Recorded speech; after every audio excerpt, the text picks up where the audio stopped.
Let's talk about this thing about recordings versus live music. With the recording, you hear a very good performance, a very legitimate approach to the piece. You hear it through a speaker. You come to the concert, you hear a spontaneous performance, which could be better, could be different, and you hear the actual, you hear the sound coming from this orchestra, which is this enormous group of incredibly talented and incredibly accomplished people creating the sound waves coming at you. Does anybody, I'll just open this up to anybody, does anybody have anything to say about that aspect of all of this? How about you, Martin?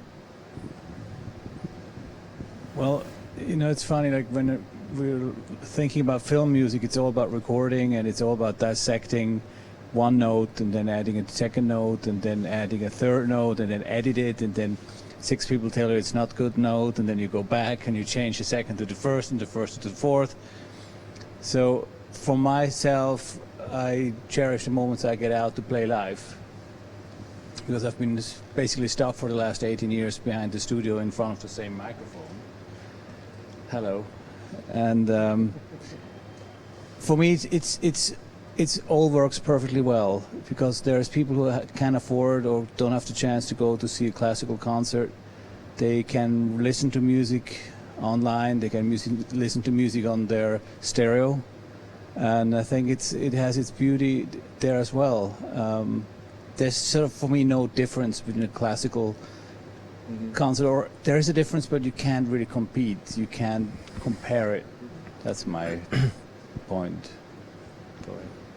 Yeah, I'm also thinking about it. You know, we have these super hi-fi systems these days, right? And you're really asking, is there a difference in the quality of the sound in whichever way of if you hear it live, if you just hear a recording?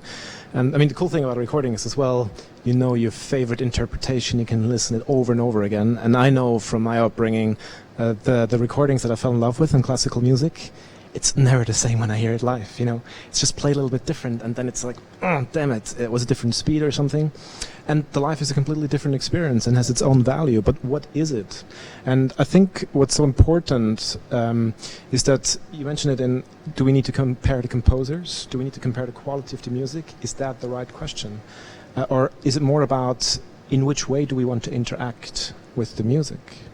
Do we want to go into an evening in a room full of people who are all dressed up and enjoy this moment together? You know, I get to go in my nice suit, my girl is in a beautiful nightgown, I can smoke a cigar, and I can cherish this in a social setting, which is completely different from when I'm at home and I want to listen to this music piece in the dark just by myself to help me self-reflect. So we really need to think as organizers, what kind of setting, what kind of atmosphere do we want to create in which the people interact with the music?